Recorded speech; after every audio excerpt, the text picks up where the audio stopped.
Est-ce que Yannick Sinner va conserver son titre et remporter un troisième grand chelem cette année? Est-ce que Carlos Alcaraz va remporter l'US Open depuis son titre en 2022? Ou est-ce que on va avoir le miracle, on peut dire, Novak Djokovic qui réussit à revenir un petit peu au plus haut niveau et à remporter un 25e grand chelem? Ou est-ce qu'on va avoir une immense surprise? C'est la question qu'on va se poser sur mon pronostic du tableau de l'US Open, le dernier grand chelem de la saison. Est-ce qu'on va avoir un 8e grand chelem consécutif remporté par Yannick Sinner ou Carlos Alcaraz, qui sont en train d'être les deux membres du tennis tellement au-dessus de tout le monde en ce moment. Sinner, donc on va commencer à faire un petit peu l'état des lieux. Sinner qui va jouer Kopriva au premier tour, non mais il n'y aura pas de souci. Ensuite Popyrin, attention Popyrin qui l'année dernière a battu Novak Djokovic. Mais bon, face à un Sinner, on se dit que là, Djokovic sortait des Jeux Olympiques, il avait son plus grand défi qui lui restait en carrière, qu'il venait de réaliser. Donc là, c'est pas la même chose, c'est pas le même scénario. Popyrin, je pense aller au deuxième tour, mais ce sera déjà un bon test pour Sinner, mine de rien. Un bon match pour un deuxième tour, c'est pas un match simple, mais un match où Sinner s'en sortira. Ensuite, il aura peut-être du Shapovalov, du Fuxovics, du Bou, qui a battu Tsitsipas à Winston-Salem, mais en ce moment tout le monde bat Tsitsipas, donc voilà, ou du Valentin Royer. Mais globalement, Sinner ira tranquillement en huitième de finale. En huitième de finale, il pourrait retrouver Bublik, Marin Cilic, Sonego, Skulke, qui lui a mis un set à l'Open d'Australie, Nuno Borges, Brandon Holt, Moller ou Tommy Paul. Tommy Paul qui en ce moment, j'ai l'impression qu'il a un peu de mal, on ne sait pas trop dans quel état il est. Mais moi je me dis que Tommy Paul va aller se frayer un chemin jusqu'au troisième tour, mais perdre face à Bublik que je trouve très très fort. Vraiment, il n'a pas fait ni Toronto ni Cincinnati, mais il s'est préservé après ses deux titres remportés, les deux 250 sur terre battue remportés. Il avait une Casper Ruud en remportant deux ATP de 150 sur terre battue, ce dont personne, je pense, ne misait dessus début 2025. Si quelqu'un allait dire Bublik va remporter deux titres consécutifs sur terre battue, à faire un quart de finale à Roland-Garros, personne n'y aurait cru. Et donc je pense qu'on aura un Bublik Yannick Sinner pour le premier huitième de finale. Ensuite, on a Lorenzo Musetti, un premier tour très piège face à Mpetshi Perricard. Attention Musetti qui, franchement, en ce moment est sur une très très mauvaise passe. Mpetshi Perricard aussi, mais il revient bien. Winston-Salem, mine de rien, il remporte des matchs, il reprend un peu de confiance. Donc c'est toujours très important. Quentin Alice qui joue à Goffin, ce serait bien que Quentin Alice y gagne. Brooksby face à Vukic, on a un qualifié ou un lucky loser face à Koboli. Koboli qui a eu un peu de mal un petit peu à digérer ce qu'il a fait à Wim, même si globalement c'était plutôt pas mal, parce que face à Shelton qui gagne derrière Toronto, il perd au tie-break du troisième set, je vais y arriver. Et ensuite, il perd face à Terrence Satman, qui a été énorme sur le tournoi de Cincinnati. Donc voilà, au final, Koboli, ça va, même si c'est pas aussi bon que ce qu'il a fait à Wimbledon. Mais je me dis que Koboli, je le vois plus fort en ce moment que Musetti, plus fort que Mpetshi Perricard. Je me dis que Koboli va se frayer un chemin jusqu'en huitième de finale. Et en huitième de finale, il y a un joueur qui joue gros, qui joue très très gros, c'est Jack Draper. Jack Draper qui a déçu à Wimbledon, qui perd au second tour contre un vintage Marin Cilic, qui sort d'une demi-finale à l'US Open, donc a beaucoup de points à défendre, et qui en plus pour le moment a un tableau plutôt correct et qui ne doit pas nous refaire le coup de Wimbledon ou de Roland Garros, même par exemple contre Bublik en huitième de finale. Draper doit au moins au minimum aller en huitième de finale et se retrouver face à Flavio Koboli. Ensuite, on a Zverev qui, mine de rien, est pas mal sur ces deux tournois américains. Il a fait un beau Toronto, il fait demi. Cincinnati, il fait demi, c'est régulier, ça commence à être un tout petit peu mieux que ce qu'il a fait globalement sur le début de saison. On a du Bautista Agut, du Furlan, on a Gaël Monfils, Safioline. Moi, ça me ferait kiffer. Ce qui me ferait kiffer, c'est qu'on a un Monfils, Félix Auger-Aliassime en night session, que Monfils, il sorte Félix et qu'il perde avec les honneurs face à Zverev en troisième tour. Et je pense que c'est ce qui va se passer, parce que Monfils en Grand Chelem cette année, franchement, il nous fait toujours des matchs de dingue. Et je pense qu'il peut nous le faire face à Safioline et face à Félix Auger-Aliassime. Et je me dis qu'après, il arrivera à Zverev complètement cramé, ce sera logique. Et il perdra en troisième tour, face à Zverev. Ensuite, un autre joueur qui joue gros quand même, Humbert, parce que franchement, sa saison, elle est un peu tronquée depuis son titre à Marseille. Il n'y a plus grand chose pour Hugo Humbert. Il joue à Walton au premier tour. Franchement, Humbert, il peut aller se retrouver au troisième tour et jouer André Roublev, qui, je trouve, globalement, Andrei Roublev, en ce moment, joue vraiment bien. Franchement, il n'y a pas grand-chose à dire sur Roublev. Je trouve, moi, qu'il a un très bon niveau, qu'en ce moment, il joue vraiment bien, même si, voilà, ça reste Roublev et c'est un peu moins bon que ce qu'il a fait avant, mais je trouve qu'il est un peu plus régulier, qu'il retrouve un peu de la régularité, parce qu'il était capable, ces derniers mois, de perdre au premier tour, de faire un peu n'importe quoi. Là, je trouve qu'on retrouve un petit peu un Roublev régulier, puisqu'il a fait à Wim. Je l'ai trouvé vraiment bon à Cincinnati face à Alcaraz. Et je me dis que ouais, Roublev va aller en huitième de finale, va battre Hugo Humbert au troisième tour et ira en huitième de finale. Ensuite, on a Karen Khachanov qui est tête de série 9 avec sa finale à Toronto qui jouera Basavaredi au premier tour. On a Hugo Dellien face à Marzak. On a un qualifié face à Martinez. Arnaldi face à Cerundolo qui me déçoit. Je me dis, vu le tableau, Khachanov, franchement, il m'a l'air au-dessus de tout le monde. Il a une marge un petit peu sur tout le monde, même s'il peut faire des 4-7, voire des 5-7, mais il est quand même très régulier en grand chelem. Dès qu'il a un tableau qui est assez simple en grand chelem, où il a voilà, pas de gros joueurs un petit peu à jouer, il arrive toujours à se frayer un chemin, Khachanov, qui a déjà fait 3 demi en grand chelem. Donc c'est quand même un très bon joueur, et je pense que ouais, il ira en huitième de finale et il battra Arnaldi ou Cerundolo au troisième tour, mais Cerundolo il me déçoit un petit peu en grand chelem. Ensuite Tsitsipas, Müller, il y a quelques années j'aurais dit que c'est un tirage terrible pour Alexandre Müller. Maintenant je me dis que c'était un bon tirage. Tsitsipas qui sur les 8 derniers tournois n'a jamais passé 2 tours, donc ça fait un peu peur pour Tsitsipas. Bon là il joue au premier tour, donc peut-être qu'il peut gagner, mais ça me fait peur pour Tsitsipas. Mais moi celui que je vois bien c'est Medjedovic, que je vois bien se frayer un chemin au troisième tour et aller jouer Alex de Minaur, et évidemment perdre contre Alex de Minaur qui est voilà, joueur très régulier, qui est toujours très bon face aux joueurs un peu moins bons, moins bien classés, et qui est un petit peu moins bon, qui a un peu plus de mal, qui a un petit plafond de verre face aux joueurs bien mieux classés que lui. Donc je pense que de Minaur, il ira tranquillement en huitième de finale en battant Medjedovic au troisième tour. Ensuite, un premier tour qui me hype, c'est le Novak Djokovic Lerner Tien, qui en plus, voilà, un Américain qui joue aux États-Unis face à Novak Djokovic, ça fait toujours kiffer. Lerner Tien qui nous sort Medvedev à l'Open d'Australie, qui voilà, est capable un petit peu avec sa patte gauche d'avoir un jeu créatif, d'être un joueur chiant à jouer, face à un Djokovic qui a besoin de reprendre du rythme, qui est sur le retour après sa demi à Wimbledon. On n'a pas vu en simple depuis sa demi à Wimbledon. Donc quel Djokovic on va avoir, quel Lerner Tien on va avoir, et je pense que ça peut être un match très intéressant, même si évidemment je ne vais pas dire n'importe quoi, je vois Djokovic remporter ce match, et je vois Djokovic globalement aller en huitième de finale, parce que s'il joue Norrie ou Korda, j'ai du mal à suivre un petit peu le cours de sa carrière, c'est dommage, parce que je trouve que c'est un joueur qui a un jeu pur, mais il a du mal à enchaîner. Si on a Kometsana ou Mikkelsen, plus Mikkelsen, mais Djokovic pour moi ira en huitième de finale. Ensuite on a Tiafoe, lui aussi un joueur qui joue gros parce qu'il sort d'une demi-finale, mine de rien, l'an dernier face à Taylor Fritz, il a même mené 2-7-1 face à Taylor Fritz, qui joue Nishoka au premier tour.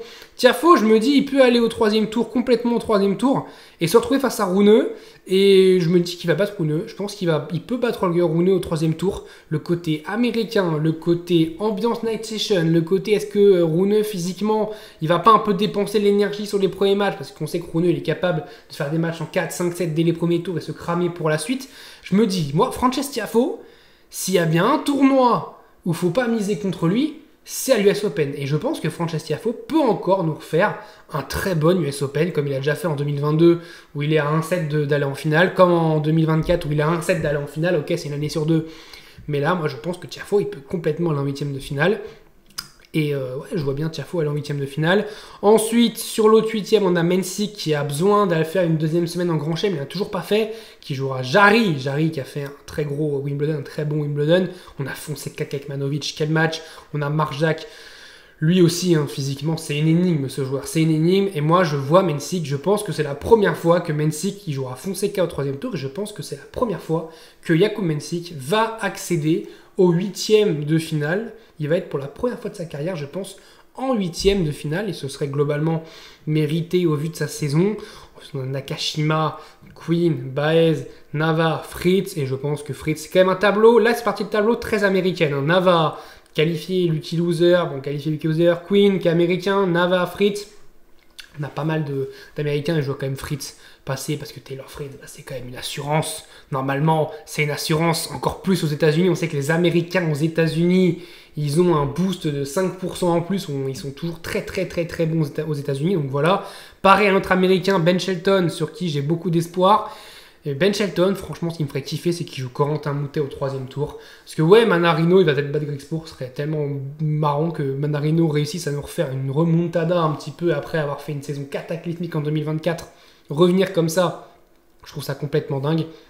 Et ouais, un Moutet face à Shelton au 3e tour, moi je signe. Franchement, moi je signe parce que la patte gauche de Moutet, elle peut faire chez Shelton. Mais je vois quand même Shelton passer, je trouve très très très fort, encore plus sur les formats Grand Chelem. Il est toujours très bon, il perd que face à Sinner et Alcaraz cette année, donc ça montre à quel point il est très très bon. Ensuite, Lehečka, Koric, Karabelli, Etcheverry, Djere, Collignon, Hoffner, Rude. C'est pas une partie de tableau qui me hype beaucoup, mais je me dis que Lehečka au 3e tour va peut-être battre Rude. Rude va, je pense, aller au 3e tour, et Rude va perdre face à Lehečka, parce que Rude en ce moment, même si ok il fait la finale de double mix, mais bon ça je compte pas. Mais franchement, Rude en ce moment, c'est compliqué de le voir gagner un match. Donc Lehečka en 8e de finale. Ok, ensuite Medvedev, Bonzi. Medvedev qui retrouve Benjamin Bonzi. Benjamin Bonzi qui Medvedev avait dit oui, il fait le match de sa vie contre moi. Est-ce qu'il va lui refaire Benjamin Bonzi? Ce serait terrible que Medvedev perde encore une fois contre Bonzi. Mais moi, je n'exclus rien au vu de l'état de Medvedev en ce moment. Je n'exclus vraiment rien. Mais je vais quand même faire confiance à Medvedev. Je vais quand même le mettre au 3e tour. C'est peut-être une bêtise de ma part. Mais je le vois bien au 3e tour face à Davidovich Fokina. Et je vois Fokina battre Medvedev parce que je pense que c'est un match, si Medvedev n'est pas en confiance, il va perdre. Medvedev va perdre ce match. Et je vois Fokina aller en 8e de finale. On a à la fin, on a Darderi, Jikata, Dostanic, Spirizzi, Pelucci, Zhang, Opelka et Alcaraz. Alors je vois beaucoup qui disent qu'Opelka c'est un match piège pour Alcaraz. Oui, s'il ne le prend pas au sérieux et tout, mais normalement il doit matraquer Opelka. Franchement, c'est un match où il faut être prêt. C'est un match où il faut être prêt, mais je ne pense pas que ça soit un match vraiment piège à ce point-là. Il faut qu'Opelka soit à 90% de premier service passé, il faut qu'il soit 50 aces sur le match. Il peut le faire, hein, mais je ne vois pas le faire face à Alcaraz. Donc Alcaraz va quand même passer et va aller en 8e de finale. Tranquillement aussi, je pense. Pour un peu plus de lisibilité, je vous ai mis le tableau en grand écran, voilà, pour qu'on se retrouve. Je vous ai mis aussi, du coup, mes 4e tours, comme ça, on n'est pas perdu, on ne se perd pas avec tous ces noms qu'on a là. Et on va aller jusqu'à la finale pour ce tableau-là, et après on fera l'autre partie de tableau pour aller jusqu'en finale. Donc Sinner, Bublik. Et évidemment, bon, on va pas mettre Bublik, hein. Sinner, pour moi, va passer et va aller en quart de finale. Je pense, voilà, sans trop de soucis face à Bublik qui peut quand même faire le show, mais Bublik pour moi va perdre face à Yannick Sinner. Ensuite Koboli Draper qui joue gros et Draper qui je pense va aller en quart de finale face à Yannick Sinner. Et c'est un match que j'attends beaucoup, que je voulais voir à Roland Garros et que je n'ai pas pu voir à cause de cet homme Bublik, ce Sinner Draper. Et je me dis que Draper il peut gêner Sinner, il a les armes pour gêner Sinner, mais je pense pas quand même. Zverev face à Rublev, évidemment je vois Alexander Zverev passer, et puis Kachanov face à de Minaur, je vois Alex de Minaur à la régularité, c'est un joueur en face qui est moins bien classé, donc Alex de Minaur va passer. Sinner Draper, super quart de finale sur le papier, et franchement, c'est un match qui me hype, que j'ai envie de voir, et je pense que c'est un match où, comme j'ai dit, Draper peut un peu gêner Sinner, mais Sinner va passer en 4 manches, parce que c'est Yannick Sinner, et que ça reste un joueur de classe mondiale, et il y a très très peu de joueurs, voire aucun, qui peuvent battre Yannick Sinner.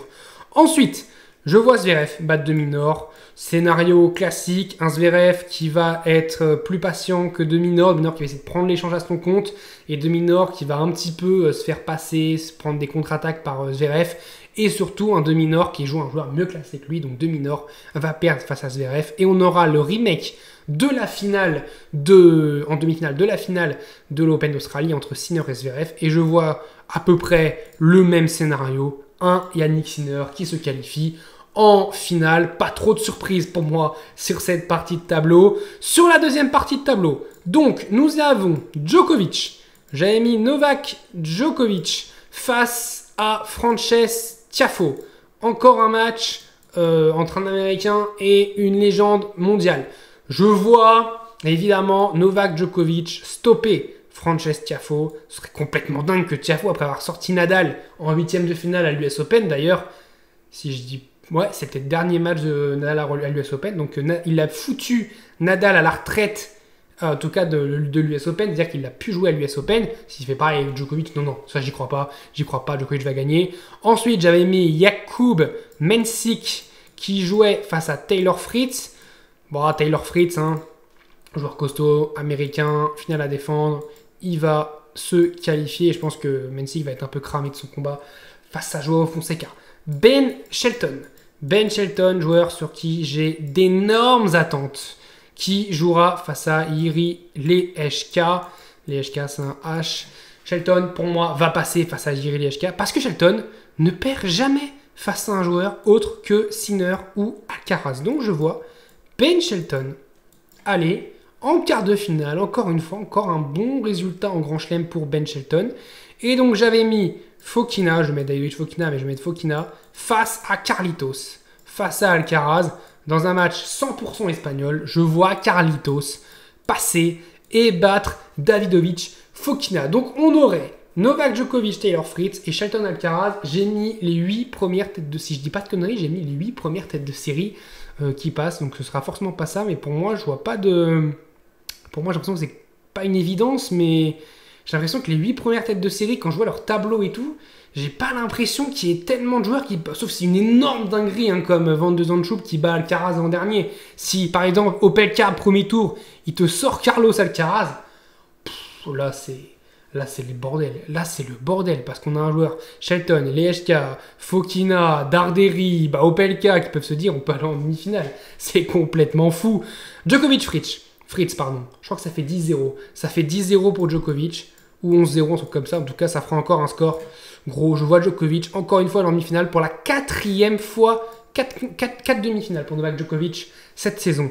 Et il jouera, j'ai hésité, je vous le dis, j'hésite vraiment à mettre Ben Shelton. Je vois un énorme combat en 5-7. Je vois un Shelton vraiment dans un match complètement fou. Alors je sais pas si ce sera en night, parce que si ces deux matchs-là sont en même temps, il y aura peut-être un qui sera en journée, un en night. Mais bon, dans un match complètement fou, dans une ambiance complètement dingue. Je vois, Alcaraz. Je vois Alcaraz battre Shelton, mais en 5-7. Vraiment avec beaucoup de difficultés et être fatigué un peu sur ce match. Ensuite, Novak Djokovic Alcaraz. C'est la première fois que Djokovic joue Alcaraz en demi-finale de Grand Chelem à l'US Open, évidemment, et cette saison aussi, parce qu'on a toujours vu face à Yannick Sinner ou face à Zverev à l'Open d'Australie, on l'a pas vraiment vu, mais on l'a un peu vu face à Zverev. Donc là, il a vraiment cette chance de ne pas jouer face à Yannick Sinner. Sauf que je pense aussi que face à Alcaraz, ça va être compliqué pour Djokovic, qui je pense va avoir des matchs compliqués quand même, mine de rien, ce tournoi. Tienne, je pense pas qu'il gagne ce match en 3-7. Si je me dis, je sais pas, si je joue un Nori, un Korda, un Mikkelsen, ça peut être un joueur chiant, il peut laisser passer un 7 là. Face à Tiafoe, il peut laisser un 7. Face à Fritz, il peut en laisser un, voire 2 sets. Donc, s'il lâche un 7, il lâche 4 ou 5 sets avant les demi-finales. Même si Alcaraz, il en lâche 2 face à Shelton. Alcaraz, on sait qu'il a un capital physique complètement dingue. Il peut te faire 5 sets sur tous les matchs, arriver en forme. Malheureusement pour Djokovic, je ne le vois pas battre Carlitos Alcaraz. Et donc, on aurait, oui, j'ai pas d'originalité, mais encore une finale. Je vais pas vous inventer une finale entre Jakub Mensik et Andrei Rublev. Une finale entre Yannick Sinner et Carlos Alcaraz. Et qui va remporter cette finale, encore une fois, entre les deux hommes, entre les deux meilleurs joueurs de la planète? Et je vois Yannick Sinner remporter cette finale. Je vois Yannick Sinner remporter cette finale, prendre un ascendant un petit peu en Grand Chelem sur Alcaraz cette saison, parce que ça ferait 2-1 en finale de Grand Chelem pour Yannick Sinner. Ce serait la belle un petit peu après celle de Roland Garros, celle de Wimbledon. Et je vois du coup Yannick Sinner être à 1 point, à 3 balles de match de faire le Grand Chelem, même si on ne sait pas ce qui serait passé derrière, mais de faire le Grand Chelem, de faire les 28 matchs consécutifs remportés en Grand Chelem. Donc, franchement, je vois Yannick Sinner face à Alcaraz, mais je pense qu'on va être beaucoup à mettre cette finale-là. Peut-être que certains sentimentaux mettront Novak Djokovic, mais c'est très compliqué, comme j'ai dit. Il n'a pas non plus un tableau qui est si évident que ça. Fritz, c'est quand même, ça joue bien quand même aux États-Unis. Tiafoe, j'ai toujours dit aux États-Unis, ça peut être compliqué. Même si c'est pas Tiafoe, ce sera Holger Rune. Et Holger Rune, c'est un joueur qui peut être aussi très difficile à jouer pour Novak Djokovic. Donc, quoi qu'il arrive pour Djokovic, il a un tableau de l'enfer. Donc ça va être très très compliqué. Dites-moi vous, votre pronostic, votre surprise du tournoi, qui vous voulez voir aller loin, qui va remporter le tournoi, quelle est la finale. On se retrouve très vite. N'hésitez pas à vous abonner, à liker, à commenter. Si la vidéo vous a plu, on se retrouve très vite pour parler de cette US Open 2025, ce dernier grand chelem de la saison. J'ai hâte. Je vous dis salut à tous. Portez-vous bien.